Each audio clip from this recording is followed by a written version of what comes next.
Alô, amigos, alô, amigas, estamos iniciando nossa economia e desenvolvimento desta semana.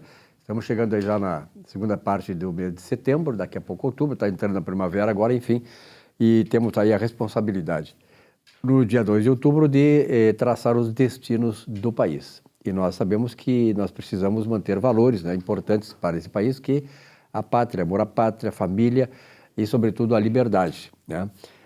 O mundo todo está hoje numa crise muito grande de envolvimento com a ditadura do proletariado. Nós sabemos o que é isso, né? E para onde isso nos leva. Portanto, vamos ter uma responsabilidade muito grande agora em outubro, nós brasileiros, de defender o nosso país, porque nós somos um povo que adora a liberdade. Nós queremos ter o prazer, a liberdade e o direito de ter mais de uma televisão, por exemplo, num quarto, né, na nossa casa. Não precisamos ter só uma televisão, como alguns candidatos estão dizendo aí, porque eles querem propor o que eles querem na nossa vida, nós fazermos o que eles querem. Então, muito cuidado na eleição agora que se aproxima em 2 de outubro. Bom, nós vamos começar o nosso espaço sobre a questão empresarial, né? Esse espaço da qualidade dos empresários, da qualidade das empresas, da qualidade dos instrumentos dispostos ao nível dos empresários e dos próprios trabalhadores. Por exemplo, hoje nós vamos falar sobre a questão do imposto de renda das pessoas físicas e a sobrecarga que existe, claro, historicamente, sobre o trabalhador assalariado. E está aqui comigo a Loni Maleitsky. Loni, obrigado pela tua presença uma vez mais. E aí? Muito obrigada, Silvio. É um tema complicado, né? Sim. Bom dia, Silvio. Bom dia aos ouvintes. E, então, sobre o imposto de renda pessoa física e a sobrecarga do trabalhador assalariado. Então, o imposto de renda da pessoa física, ele é devido sobre vários rendimentos. Sobre a renda, sobre ganho de capital, etc. Mas eu vou me deter aqui neste momento sobre a sobrecarga que realmente o trabalhador assalariado sofre. Que a maioria dos trabalhadores, né, são os assalariados. Exatamente. Então, Silvio, só para dizer assim, a tabela do imposto de renda, a última atualização dela foi no ano de 2015. No ano de 2015 foi editada essa tabela e só para um comparativo, o salário mínimo naquela época era R$ 788 e hoje ele é 1.212. Então, naquela época saiu a tabela onde até 1903,98 era isento e a partir de 1903,99 ele passou a 7,5%. E a partir aí tem 7,5%, 15%, 22% numa tabelinha. E a partir de 4.664, ele é 27%. Então, naquela época, as pessoas que ganhavam 1.903, ela teve algum aumento salarial e pode estar ganhando 4.000 e poucos hoje, que são menos de 3 salários mínimos. O imposto de renda é 27,5%. E porque assim, 2015, 2016, 2017, 2018, 2019, 2020, 2021, 2022. São 7 anos que essa tabela ela está a mesma, que ela não sofre correção e quem acaba sofrendo com isso são os trabalhadores. Nós acabamos pagando mais, né? Essa falta de atualização acaba incidindo no imposto de renda maior para as pessoas. Exatamente. Então, Silvio, só para uma ilustração aqui, digamos assim, aqui na parte mais baixa... A pirâmide, a base da pirâmide. Na pirâmide estão as pessoas que não têm nenhuma renda, que elas moram nas ruas, tá? Acima disso, no verde aqui, são as pessoas que elas vivem de Bolsa Família, de Auxílio Brasil e tal, que não têm rendimentos nenhum. E aqui, toda essa pirâmide aqui, todo esse em roxo aqui, são essas pessoas que elas se enquadram nessa situação que eu falei, que é que elas estão trabalhando, né? E aqui acima só, nessa pequena ponta, estão os que realmente recebem mais, né? Que estão fora dessa pirâmide aqui de trabalhadores. Então, quem são esses trabalhadores que eles são mais impactados com esses descontos? Ou seja, aonde realmente esse valor faz falta? No atendimento das necessidades básicas. Ou seja, ele fica aqui faltando para o pão e para o leite. Tá? E são os trabalhadores Quem são esses aqui? São todos os trabalhadores, tá? Por exemplo, na construção civil, os trabalhadores nas redes de ensino, nas fábricas, as pessoas que são aposentadas e que não conseguem sobreviver com esse valor e sim acabam tendo mais um trabalho para complementar o valor, né? São todas essas pessoas aqui que constroem as riquezas do nosso país e das nossas empresas, tá? Então, o imposto, ele pega todas essas pessoas. E o que acontece? São, na maioria, esses trabalhadores, vários aqui, que moram na periferia, que têm muitos filhos, pessoas que trabalham para comer e manter a sua dignidade. E são os que mais contribuem, né, com a riqueza, como tu disseste, e os mais penalizados. Exatamente, né? Eles são todos, eles constroem realmente a riqueza das empresas, né, do nosso país. E o que acontece? Quando essas pessoas aqui, quando elas, digamos assim, quando elas desistem, quando elas não aguentam mais, digamos, esse peso, elas vão cair nessa coluna de baixo aqui. Ou seja, elas vão sair daqui... Na base da pirâmide. Na base da pirâmide, que é viver de custo Brasil, que aí ela se dá conta, ou ela diz, eu não aguento mais, e a minha situação é... eu vou parar de trabalhar e vou ali ganhar R$400 de custo Brasil. Para sobreviver no limite. Exatamente, né? Então, assim, Silvio, nós, os profissionais de contabilidade, somos nós que elaboramos a folha de pagamento, orientamos para a sua elaboração de todas as empresas e entidades desse país. E nós também, a gente gera a guia de recolhimento desse imposto e também nós fizemos a declaração do imposto de renda desses trabalhadores. Ou seja, nós realmente vivemos esse dia a dia, né? Então, é nosso dever como profissional e cidadão de relevância para a nossa nação mostrar que essa situação ela está insustentável e que é preciso agir com urgência para corrigir essa situação.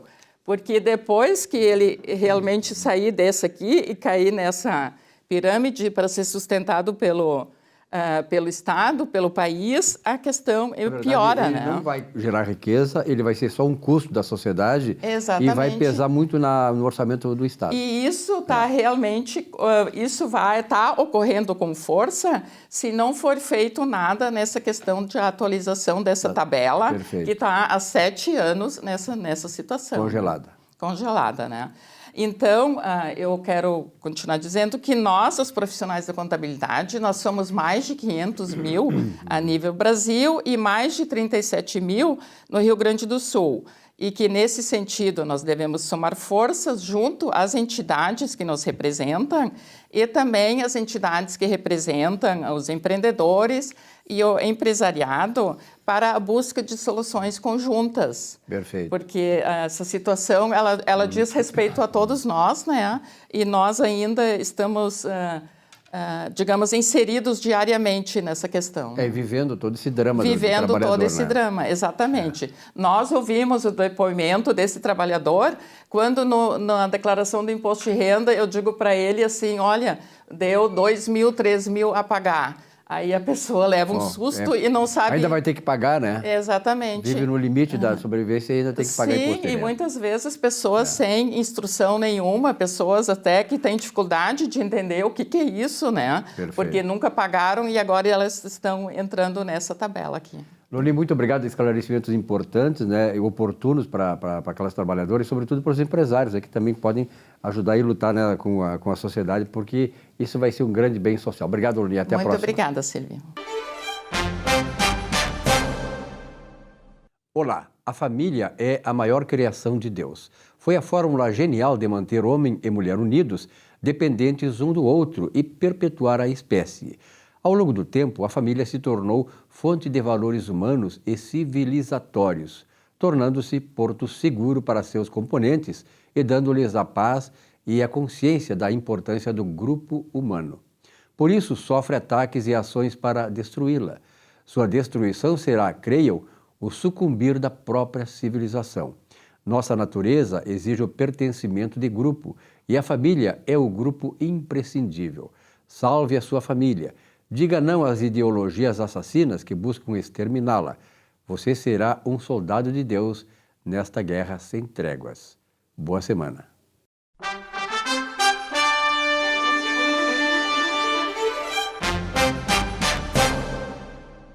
Já pensou em ter o seu próprio canal de TV corporativa, exclusivo e impactante? Somos a solução para empresas que desejam modernizar seus processos de comunicação. Solução Mídia Digital, transformando a forma como você se comunica.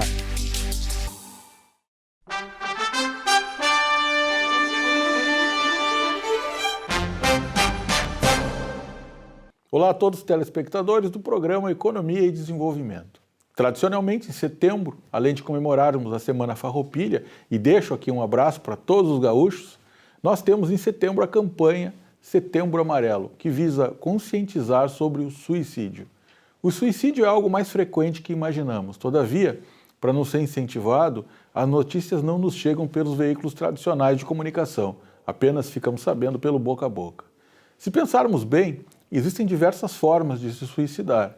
É aquele gole de álcool que desce desesperado em alta velocidade e goela abaixo, por sede de querer se consumir. É aquele cigarro aceso um atrás do outro, permitindo a fumaça queimar a vida. São todos os excessos que vão entorpecendo o corpo de morte. Morrer tem tempo certo, assim nos ensina a campanha do Setembro Amarelo. Vivemos para ser melhor a cada dia. Se queremos suicídio, vamos matar as coisas ruins, os pensamentos negativos, os hábitos do mal. E uma ótima semana a todos. Muito bem, nós estamos aqui com a doutora Maria Isabel Pereira da Costa, que tem um escritório aí com a Luciana, com o Marcelo e tal, e especializada há muitos anos, há 2 décadas no mínimo, né, sobre a questão previdenciária também, sobretudo e especialmente. E na questão previdenciária, nós sabemos, né, doutora Maria Isabel, que a população está cada vez mais envelhecendo, nós estamos tendo assim, muita incidência de traumas, de problemas, de episódios como invalidez, necessidade de invalidez e tal, de busca da previdência social, mas esse é um assunto muito complexo. Nós temos aí a PEC 103, né, isso que exato, tratou do assunto com relação ao benefício previdenciário por incapacidade. Como é que a senhora esclarece essa questão toda? Sim. Bom, primeiro vamos dizer Primeiro, bom dia a todos, né?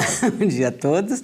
E vamos dizer o que seria esse benefício por incapacidade, que antigamente era chamado de auxílio-doença ou aposentadoria por invalidez. Com a reforma, a PEC 103, passamos a chamar de benefício por incapacidade temporária e benefício por incapacidade permanente. Incapacidade temporária é o antigo auxílio-doença e incapacidade permanente é a aposentadoria por invalidez.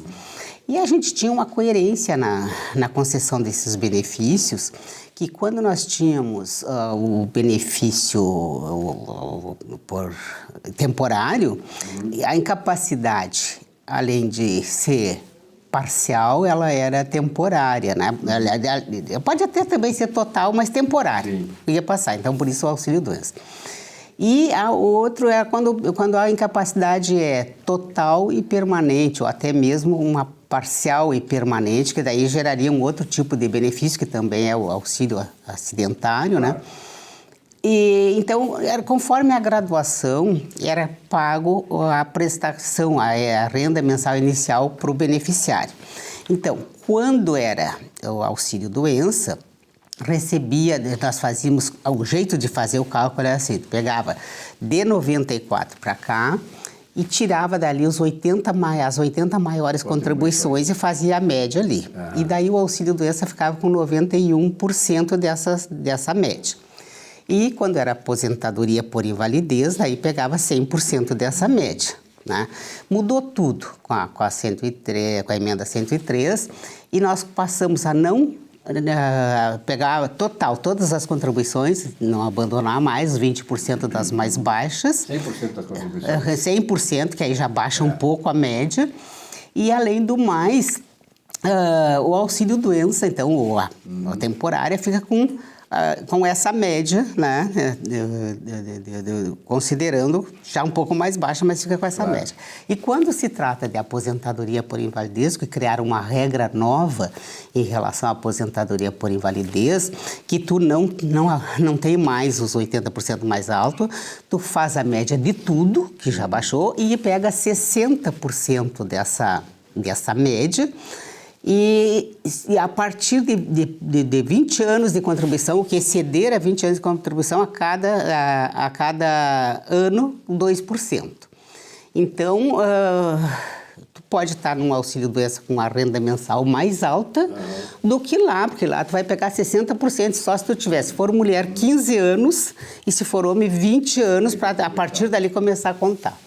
Então, ficou uma defasagem muito grande, porque às vezes e nós estamos com problemas sérios, assim, os advogados previdenciaristas, porque a gente não tem como explicar para uma pessoa. Tu agora ficou mais doente, tua incapacidade é pior, tu realmente não ficou permanentemente incapacitado para o trabalho, mas tu vai ganhar menos, e bem menos. E vai gastar mais, né? E vai gastar mais, e depois, claro. é uma coisa que não tem lógica, porque o ser humano deve trabalhar sempre com a lógica, né?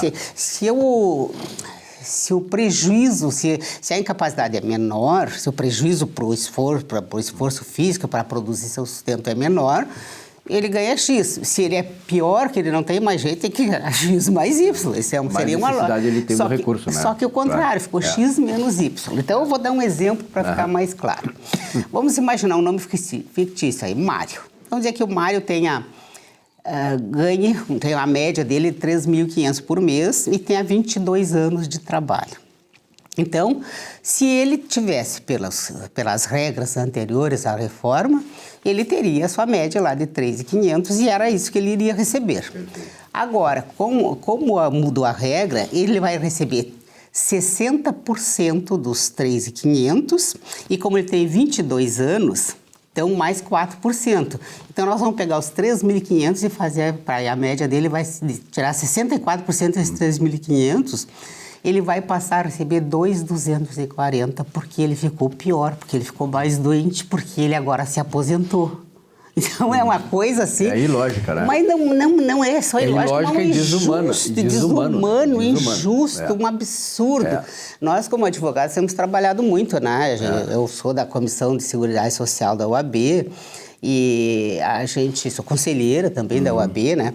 E a gente tem batalhado muito, todos os advogados previdenciaristas, nesse sentido de que os tribunais revertam. Já existem algumas decisões nesse sentido, e a gente está batalhando a declaração da inconstitucionalidade dessa, embora seja uma emenda constitucional, pode ter norma, que agora virou constitucional, pode ter norma inconstitucional. Então... E para rever isso aí, só uma nova Constituição? Só uma nova PEC, alguma coisa que altere nesse sentido, ou que declare, o que seja declarado. A gente está pleiteando a declaração de inconstitucionalidade. Porque é impossível pedirem para a gente explicar isso e pedirem para a gente aceitar isso. Né? É inaceitável, na verdade. É inaceitável. Imagina tu tá ganhando 3.500 e depois passar para 2.240. Quanto mais tu vai precisar do recurso, quanto mais vai precisar. E cuidados e tal com a saúde. Então, essa incoerência aí é muito dolorida. Né? E a grande esperança nossa, da sociedade, né, como a doutora Maria Isabel está falando, é justamente profissionais como ela, que esses advogados previdenciaristas, né, que sabem das necessidades, que estão na ponta de frente da coisa, né, estão ali, são os baluartes das pessoas necessitadas, como a fonte de geradora de recursos e pagadora das questões previdenciárias, porque eles sabem essa realidade. Então, a gente, claro que vai torcer cada vez mais para que esse pessoal, como a doutora Maria Isabel, e todos os advogados nesta área da Previdência, eles possam ter sucesso, né? Cada vez mais avançar isso para proteger essas pessoas que estão desassistidas, quanto mais elas precisam da assistência. Porque uma coisa que eu sempre falo, né? Outras vezes que eu estive aqui também falei e falo sempre em qualquer lugar, que o direito tem que ser o caminho por onde a justiça possa andar. Exatamente. Porque se ele não for o caminho por onde a justiça possa andar, ele é qualquer outra coisa. A gente não está regulando de uma forma que a sociedade possa se sentir como é que eu vou dizer, solidária e não injustiçada e acolhida, porque se o próprio direito pratica injustiça, que é o caso aí, está praticando uma injustiça, porque não é lógico, não é possível, não é viável que uma pessoa nessa situação comece a ganhar menos simplesmente só porque a incapacidade dela piorou. Isso não tem isso. Justamente num país cheio de injustiças, né? Tem categorias profissionais, classes de castas, na verdade, castas no funcionalismo público, sobretudo, né? Nada contra o funcionário público, eu fui funcionário público e tal, mas tem muitos privilégios que são inadequados diante da necessidade do país, não é isso, doutora? Sim, exatamente, tem muitos que são inadequados, exatamente. Perfeito. Nós temos ainda só mais uma palavrinha sobre os benefícios assistenciais, além do benefício por incapacidade temporária, benefício por incapacidade permanente, que é a aposentadoria. Nós temos ainda o benefício assistencial, que não é propriamente previdenciário, que a gente chama de benefício de prestação continuada, que muitas pessoas chamam de LOAS. Isso também é por incapacidade, né? Mas daí as regras são bem específicas, os critérios são bem específicos, é para quem não é segurado, tanto para ter o benefício temporário como o permanente, lá auxílio-doença ou aposentadoria por validez, usando os termos anteriores, é preciso ter qualidade de segurado. É preciso ter carência, que é no mínimo pagar 12 meses, ter 12 meses de contribuição, e precisa ser segurado a Previdência, né? Perfeito. E essa qualidade de segurado, se ele puder provar pelo menos o trabalho dele, ele já tem. Se o empregador recolheu ou não recolheu, é problema do INSS com o empregador, né? Mas ele precisa ter um vínculo, porque ele com a Previdência. E ele com a Previdência. E esse vínculo se estabelece de forma automática por ele ter um trabalho, né? Que é obrigatória a contribuição. Se foi ou não recolhida, daí, às vezes, é o próprio segurado que tem a obrigação de contribuir. Se ele tem vínculo empregatício, é o empregador que tem a obrigação de contribuir. Mas no caso do LOAS, que eu estava falando, a pessoa não precisa ter qualidade segurada, não é segurado. Por isso é dito, é um benefício assistencial. E esse benefício exige requisitos como ser uma pessoa pobre, né? Tem que ser... Comprovar que não tem recurso. Comprovar que não tem recurso. A renda da família tem que ser até 1/4 do salário mínimo, né? E, além disso, a pessoa também tem que estar incapacitada para prover o seu sustento, né? Isso pode acontecer pela idade, acima de 55 anos, ou por uma incapacidade, uma deficiência, alguma coisa assim. Precisa estar escrito lá no cadastro único dos municípios, né? Para estar naquela relação das pessoas que estão em estado de vulnerabilidade. E, nesse caso, não precisa ter qualidade de segurado e nem tem período de carência. Esse aí é completamente diferente, não entra nessas regras de cálculo, porque o máximo que se paga, o valor que se paga, porque ninguém pode ganhar menos que um salário mínimo, e no caso do benefício assistencial é um salário mínimo, provando esses requisitos. Então, nós temos 3 tipos de benefício por incapacidade. E temos ainda um que não tira da pessoa, ele pode continuar trabalhando, é quando ele tem alguma sequela permanente, mas que não tira total capacidade para trabalhar, que alguma coisa ele pode fazer, mas ele ganha um valor, né, desse benefício assistencial, desse benefício acidentário, né, por conta daquela parcialidade de potência que ele teria para trabalhar. Perfeito. Então, seriam esses, né? Muito obrigado, doutora Maria Isabel. Acho que coisas, esclarecimentos assim, importantes, né? Sobretudo que abrange milhares de pessoas, com certeza, aí, e tiveram esse esclarecimento bem pontificado aqui. Obrigado, doutora Maria Isabel. Um abraço, até a próxima. Um abraço, eu que agradeço de estar aqui e até a próxima. Perfeitamente. Mesmo. Um rápido intervalo, já voltamos com o nosso Economia e Desenvolvimento. Até já.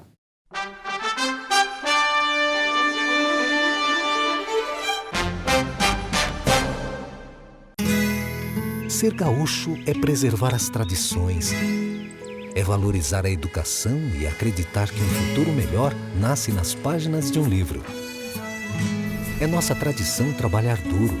Temos orgulho do suor que escorre do rosto. Ele reconforta a alma e sedimenta uma vida digna. É nossa tradição valorizar o passado para desenvolver o futuro. CMPC Celulose Rio Grandense. Desenvolvimento é a nossa tradição. Já pensou em ter o seu próprio canal de TV corporativa, exclusivo e impactante? Somos a solução para empresas que desejam modernizar seus processos de comunicação. Solução Mídia Digital, transformando a forma como você se comunica.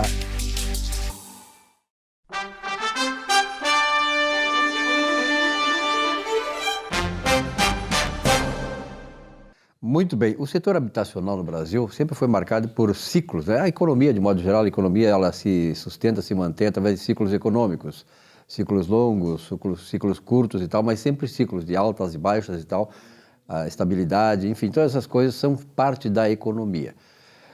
O setor habitacional brasileiro também, ele se nutre desse ciclo. Nós estamos num ciclo ascendente, Dr. Gustavo Bernardi, na área habitacional. Obrigado pela sua presença. Eu que agradeço, Silvio. Sim, o que ocorre com o sistema financeiro da habitação, né? Hoje, o impacto dessa inflação que nós tivemos nos últimos 2 anos, né, foi muito grande no sistema financeiro habitacional como um todo, nos financiamentos habitacionais. Eu vou contar aqui um pouquinho da história como é que foi o financiamento habitacional no Brasil, né? Nós tivemos, em 1969, a criação do primeiro modelo sistemático de financiamento habitacional no Brasil, que era o antigo BNH, Banco Nacional da Habitação, né?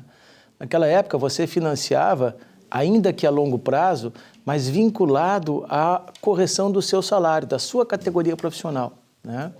E isso, de certa forma, era uma proteção, né, para que as pessoas pagassem as suas prestações de acordo com os seus ganhos. Mantivessem, né, a relação dívida habitacional com o orçamento, com o seu salário. Com o seu orçamento. E naquela ocasião, Delfim Neto, inclusive, criou uma sistemática chamada Fundo de Compensação das Variações Salariais. Era uma contribuição que se fazia a um fundo público que, quando chegasse ao final do financiamento, ainda que tivesse saldo devedor residual, porque... Esse fundo cobria. Esse fundo cobria, né? Esse fundo deixou de existir em 1987, ou seja, ele foi extinto, caducou. Né? Ele não tinha mais recursos. E daí nós começamos a ter uma série de modelos de financiamento, né? Se perdeu esse equilíbrio entre a prestação e o ganho do mutuário, né? E hoje o que ocorre é o seguinte: a prestação sobe de acordo com o saldo devedor, para que ao final do contrato ocorra ali a quitação, né? O que ocorre, Silvio, é que foi se alterando os sistemas de correção do saldo devedor. E hoje, durante muito tempo nós tínhamos um sistema atrelado à TR, e como tu sabe, a TR ficou zerada durante muito tempo, né? Isso fazia com que o saldo devedor não crescesse tanto. Quando se passou a ter o sistema atrelado ao IPCA, e num componente inflacionário, num momento inflacionário, acabou que as prestações passaram a subir muito e o saldo devedor igualmente passou a subir muito, né? Hoje há uma perspectiva de que para o ano que vem os juros dos financiamentos habitacionais, na sua média, permaneçam em torno de 10%. Olha, financiamentos a longo... Que é alto. Financiamentos habitacionais, via de regra, são longo prazo, 120, 180, 240, 300... Agora nós vamos ter até 35 anos de financiamento, né? Já falamos aqui num outro programa que hoje nós estamos com uma modalidade de 35 anos. Então, o que ocorre é que você tem que, hoje, ao tomar um financiamento, se preocupar em fazer aquele modelo de financiamento que seja mais adequado ao tipo de financiamento que você está fazendo e ao prazo que você vai ficar. Então, tentar buscar uma modelagem de financiamento em que não ocorra impacto da correção monetária no saldo devedor. Você contrata uma taxa pré-fixada, né, mas não ocorre uma oscilação muito grande nem na sua prestação, nem no seu saldo devedor. A gente tem tido muita procura de mutuários que tiveram um desequilíbrio no seu contrato, passaram a ter as suas prestações majoradas muito, porque, como tu bem sabe, nos últimos 2 anos e meio, a gente teve um aspecto inflacionário que pesou no bolso do brasileiro, né, fruto de diversas situações, e isso fez com que as prestações crescessem muito, aumentassem muito. Mas as pessoas têm que perceber que, ao aumentar a prestação, também está aumentando o saldo devedor. Então, você tem que tomar o cuidado de eleger uma modelagem de financiamento mais adequada àquele contrato, àquele negócio que você está fazendo. Muitas pessoas me perguntam se vale a pena hoje fazer a migração, né? A portabilidade. Portabilidade, né? Portabilidade hoje no Brasil se tornou um negócio que só vale a pena se você está portabilizando por uma instituição financeira em que você tem uma boa relação, um bom volume de negócios. Porque, do contrário, virou uma commodity. Todos os bancos oferecem a mesma taxa. Mas se você tem um relacionamento melhor com um determinado banco, tem até algum investimento com um determinado banco, você vai procurar esse banco que você tem o seu melhor relacionamento e tenta fazer a portabilidade. Hoje, no Brasil, 99% dos contratos de financiamento habitacional são com a Caixa Econômica Federal. Até o Banco do Brasil abandonou esse mercado dos financiamentos habitacionais, né? Mas você vê instituições como Santander e Itaú tendo carteiras hipotecárias, né, que se você tiver um bom relacionamento com essa instituição, você faz uma portabilidade em melhores condições de negócio, né? O que não vale mais a pena, que eu ouço muita gente falar, não, eu vou entrar com medidas revisionais, eu vou questionar judicialmente os contratos habitacionais.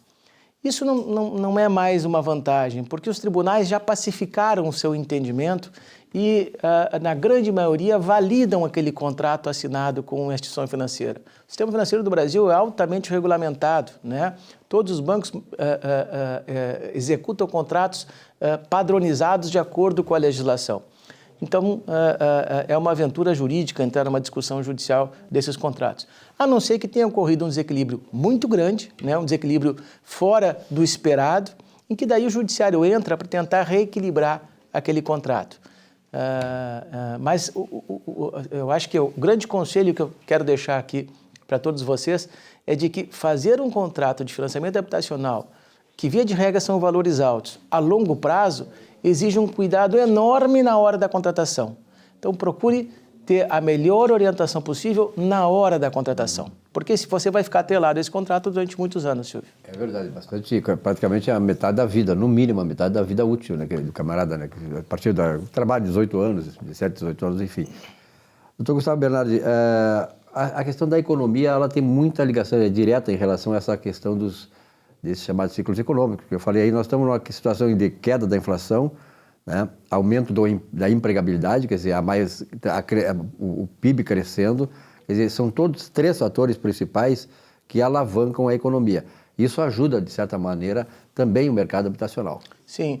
A gente está observando, Silvio, uma mudança de cenário em todas as expectativas que nós vimos tendo no primeiro semestre, né? Ou seja, a inflação se espera bater ao final do ano a 6,5%, que não era uma meta esperada no primeiro semestre, né?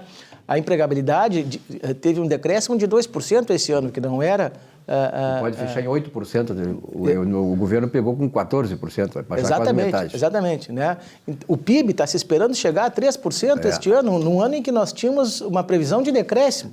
O 0,02, que era a primeira estimativa do Banco Central. Pois então tudo isso impacta. Se você olhar o mercado imobiliário hoje, todas as incorporadoras, todos os construtores estão refazendo seus planejamentos, né?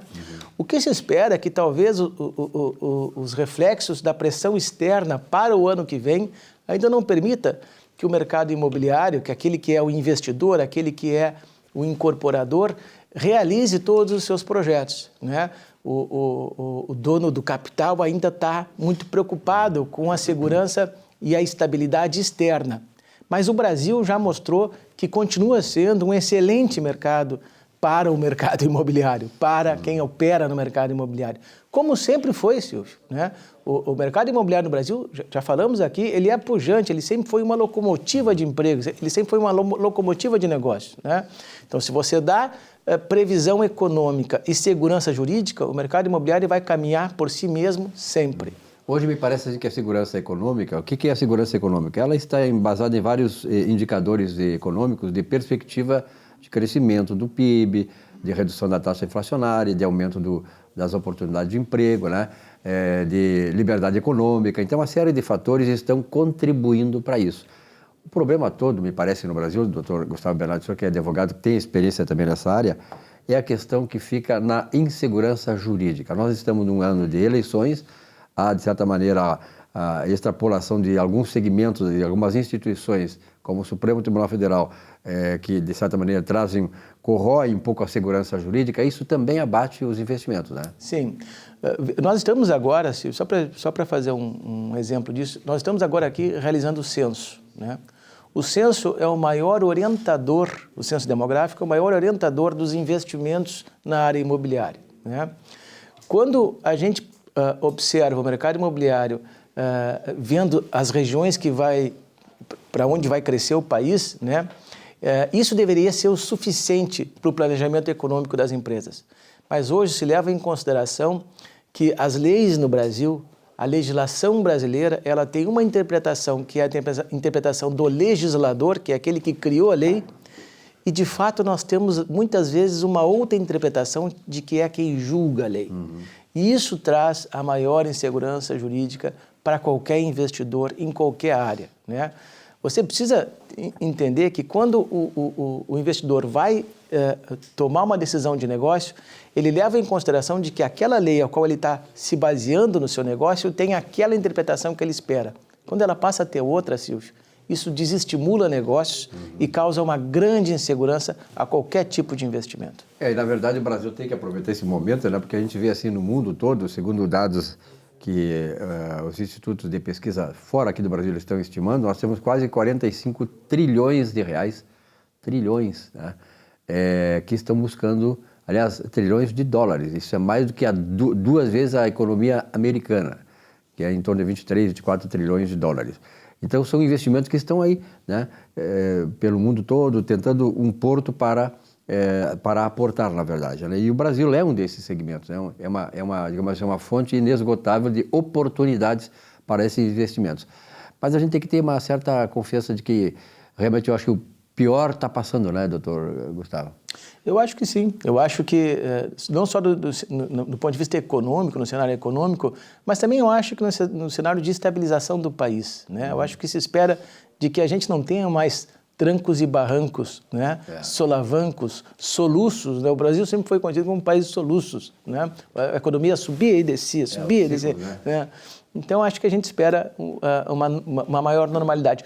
Tudo o que o empreendedor não precisa de mais nada, Silvio, ele só precisa de segurança jurídica e econômica, né? E o resto ele faz. Perfeito. Doutor Gustavo Bernardo, obrigado pela sua presença aqui, sempre trazendo esclarecimentos importantes de um mercado fundamental para todos nós, né? Quem é que não quer ter a sua casa própria, a sua habitação para constituir um lar, que a sua família, afinal de contas, viva bem e numa estabilidade de um país que é maravilhoso. Esse país, eu sempre digo, doutor Gustavo Bernardo, eu que sou professor de História do Pensamento Econômico, a gente vê a história dos países, não é um país como o Brasil, não é um país como o Brasil, não existe no mundo todo um país como o Brasil. Tantas oportunidades, potencialidades, belezas naturais, quer dizer, um povo pacífico, né? Um povo trabalhador, né? Quer dizer, falta só a nossa elite política e empresarial entender isto, né? É verdade, Silvio. Inclusive em tamanho, né? Um país enorme, com regiões absolutamente distintas, né? E com uma união nacional. É verdade, né? Integrado nacionalmente. Integrado, não há disputas aqui do ponto de vista interno. Segregação, né? Racial ou política. Ou política. Né? Então, isso é importante. O Brasil é um país que sempre é levado em consideração em qualquer rodada de investimento, em qualquer congresso que eu vou no mundo todo, né? Aliás, todo mundo relata que o Brasil é o maior país abaixo do Equador, né? O melhor país abaixo do Equador. A gente tem que ser o melhor país considerando o mundo inteiro, né? É verdade, do universo. Então, Gustavo, obrigado então pela sua presença. Até a semana que vem. Um rápido intervalo, já voltamos com o nosso Economia e Desenvolvimento. Até já.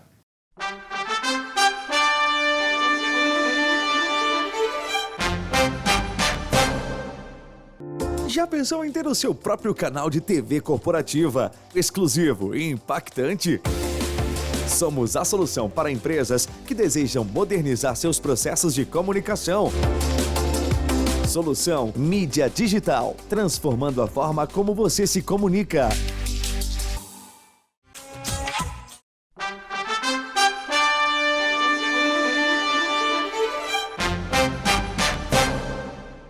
Bom, nesse bloco do nosso Economia e Desenvolvimento, vamos falar um pouquinho sobre a área da saúde, que é importante e fundamental na vida de todos nós. Doutor Marcos Salles, estavam com saudade do amigo.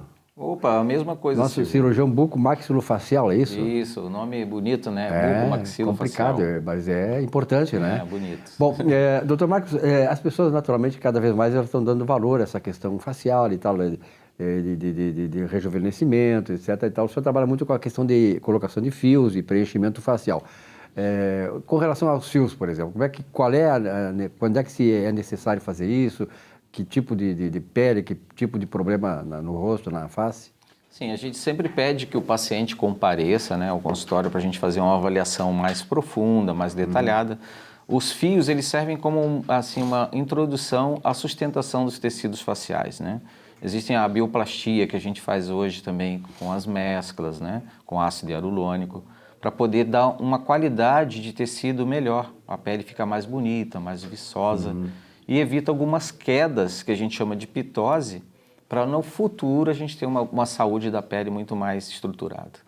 Tá, e muitas pessoas têm procurado isso, entre homem e mulher, qual é o que os homens estão procurando muito também, né? Sim, as hoje, mulheres procuram um pouco mais, tem uma incidência maior. É tradicional isso, né? É tradicional.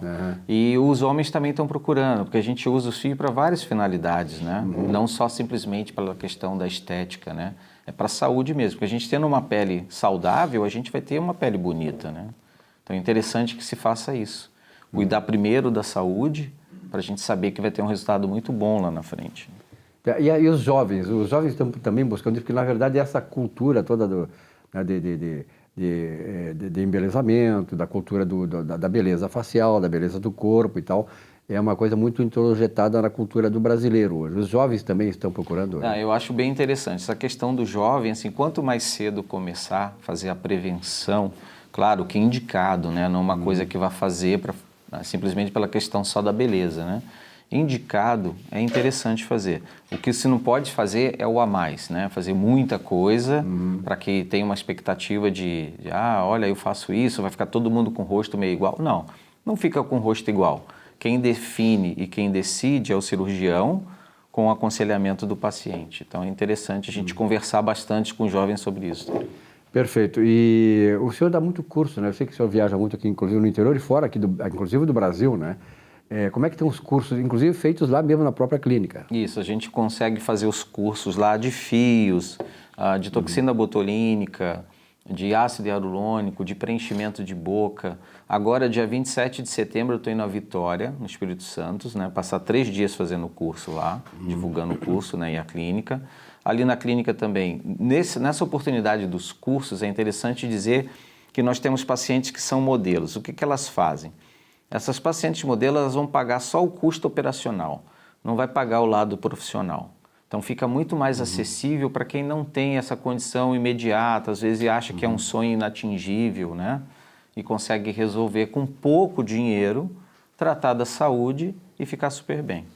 Na verdade, essa questão da estética aí, tempos atrás, tempos idos, era algo assim muito inacessível para a maioria das pessoas. Hoje já não existe isso, né? Então, as pessoas pensam, é muito caro fazer uma toxina botulínica, a duração é muito pouca, mas a gente não tem que pensar na duração, a gente tem que pensar no resultado, que é para a saúde da gente, né? A autoestima, a gente está bem também. Então, hoje é mais acessível. E assim, eu sempre prezo, são técnicas e produtos bons. Isso vai te dar um bom resultado e uma fidelidade do paciente. E é interessante isso, essa relação, né, que tem o cirurgião, no seu caso, com o paciente ou a paciente, a questão do retorno, né? Porque as pessoas vão lá, naturalmente, para a questão de estética, a questão da autoestima, a questão, enfim, do embelezamento e tal, mas elas dão o retorno também, na medida em que ela obtém o resultado. Então, assim, hoje a gente sempre fala assim, vai fazer uma bioplastia, né? Vai fazer uma bioestimulação, para deixar a pele hidratada, profunda, uma produção de colágeno tipo 2, a pessoa ficar bem. A cada 3 meses é interessante ir no consultório, para o paciente se sentir seguro e o cirurgião está sabendo o que fez, para a gente saber acompanhar o paciente, né? Dar aquele retorno ao paciente, olha, tem uma pessoa aqui que cuida, eu estou aqui para cuidar de você. Não tem aquela questão de, eu tenho que ir. Não, se você vai tomar medicação da área da cardiologia, tu vai tomar o resto da vida. Né? Então, assim, o que vai fazer um procedimento, tem que deixar o profissional te acompanhar, né? Te dar esse suporte ali. É interessante que vá, pelo menos a cada 3 meses, fazer as revisões e, se necessário, novas aplicações. É interessante o seguinte, não só através aqui dos espaços que o Dr. Marcos Salles usa na televisão, sobretudo aqui nesse programa, mas, sobretudo, boca a boca é importante, né, Dr. Marcos? Porque, na verdade, uma pessoa ela vai indicar o cirurgião porque ela já teve esse efeito desejado com esse cirurgião. Na verdade, sim. O acompanhamento hoje, o suporte que a gente tem que dar ao paciente é a coisa mais importante. O paciente tem que se sentir realmente satisfeito, a gente usar boas técnicas e produtos de excelência. Aí você tem um resultado expressivo e natural. E nada que seja demais também, né? Tudo que é de mim em demasia acaba, né, não ficando muito dentro do contexto que seria da naturalidade. O senhor vai muito no interior do estado aqui, inclusive aqui na Serra Gaúcha. O senhor seguidamente está dando curso lá e atendendo pacientes lá. Sim, eu atendo às vezes em Veranópolis, né, no interior do estado. Até na região das praias aqui eu já consigo ter um público-alvo também, né? E muita gente vem de fora. Eu tenho uns pacientes que vêm da Itália, de Madrid. Então eles marcam, conversam com a gente através das redes sociais, gostam do serviço, geralmente é pela uma indicação, algum paciente que já fez e ele vem, né, e fica hospedado lá na clínica. Na verdade é um suporte que a gente dá e faz o procedimento. Eu vejo, atendo o paciente no período da manhã ou da tarde e no outro dia a gente está dando alta e ele está liberado.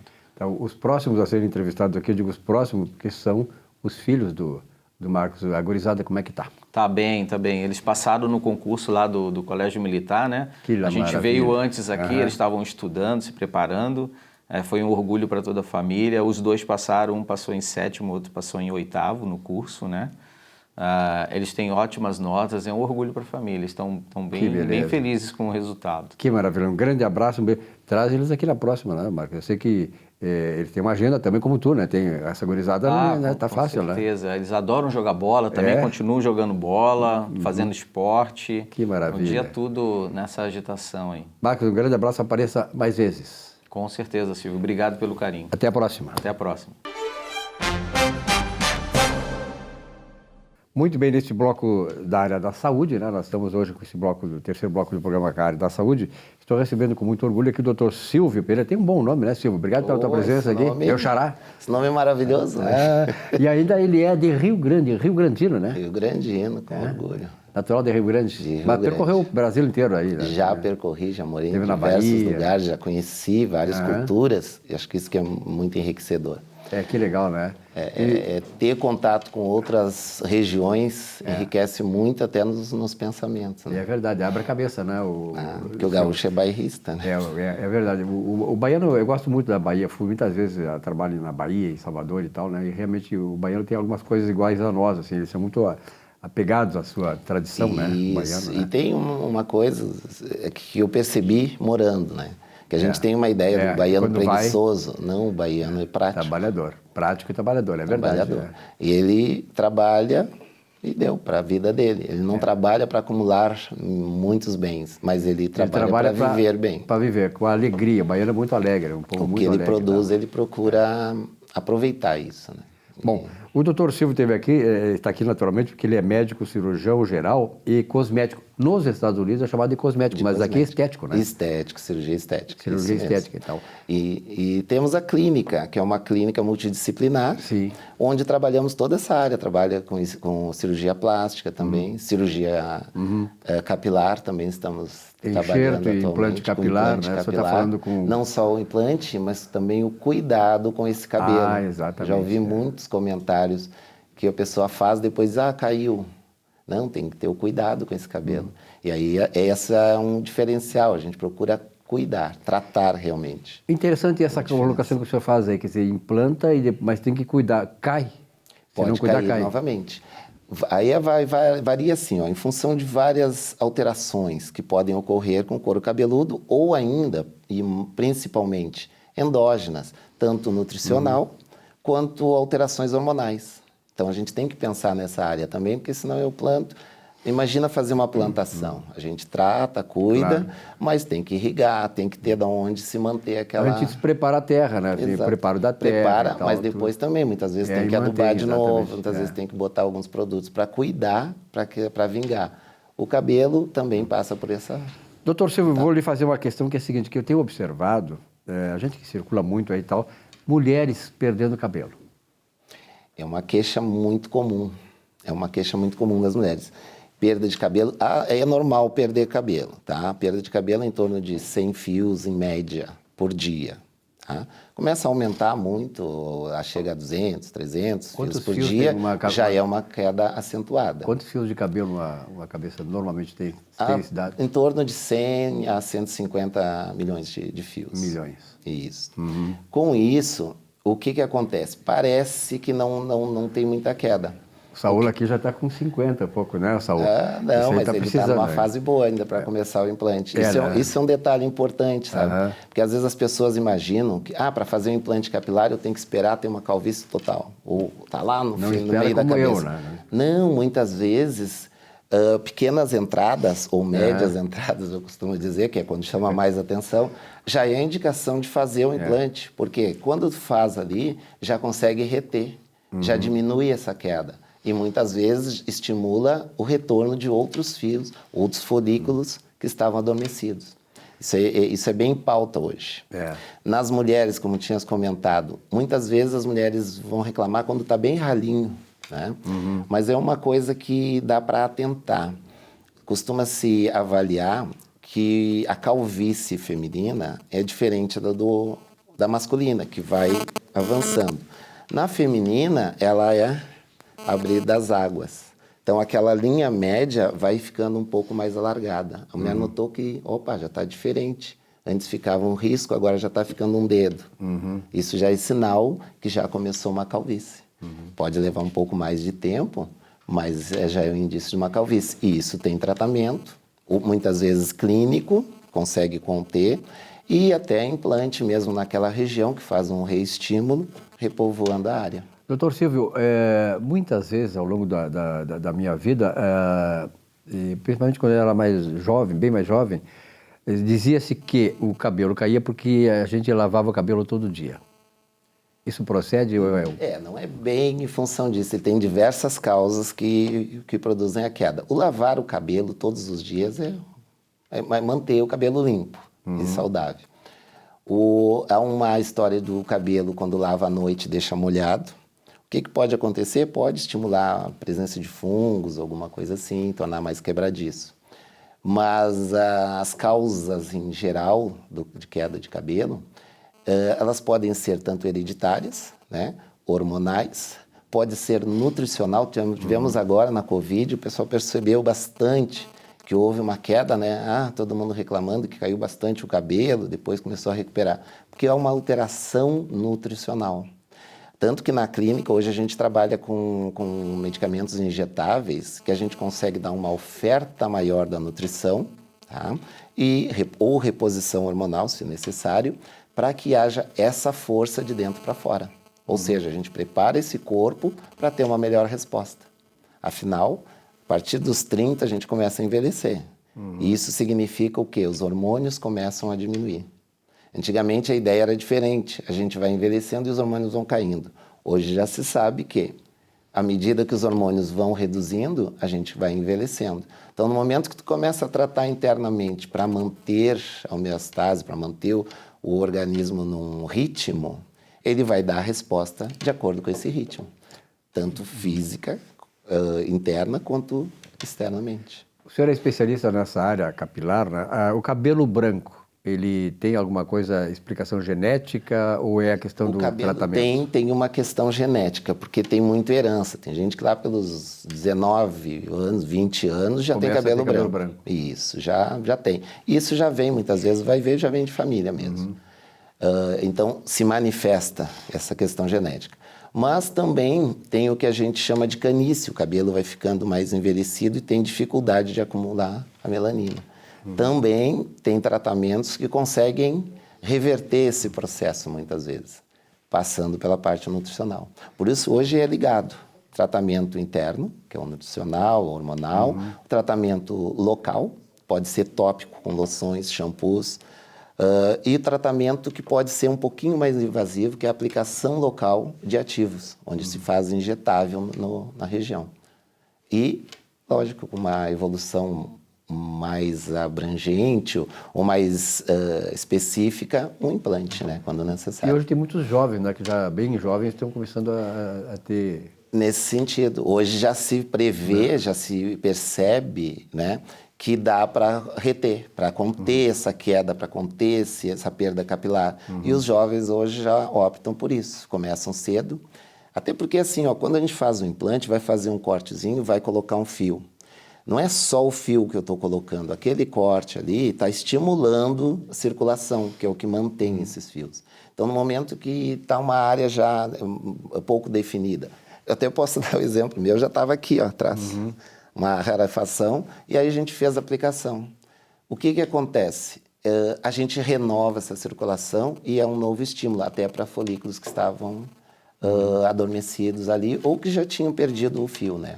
Mas nada como conhecer, como o senhor conhece essa área da capilar, e você, telespectador, que tem esse problema, está sentindo alguma coisa, consultar um especialista, né, doutor? Isso, sempre, fazer uma avaliação, eu digo, sempre é melhor do que correr para o tratamento. É verdade. Então, quando a gente faz a avaliação, a gente previne. Quando a gente corre para o tratamento, a gente vai atrás, né? Perfeito. Então, é melhor andar na frente do que correr atrás para conseguir o resultado. E os resultados estão sendo cada vez melhores. Que maravilha. A tecnologia toda está ajudando muito, né? A gente usa vários tipos de tratamentos, de complementos que conseguem... E a sua clínica fica ali na Carlos Zuber, né? Isso, na Carlos Zuber, no bairro Três Figueiras. No bairro Três Figueiras. Muito bom. Obrigado, doutor Silvio, pela sua presença aqui. Quem quiser ter mais algum retorno então, pode na mídia... o telefone também, se quiser. Isso. Temos no Instagram, que é o @Dr.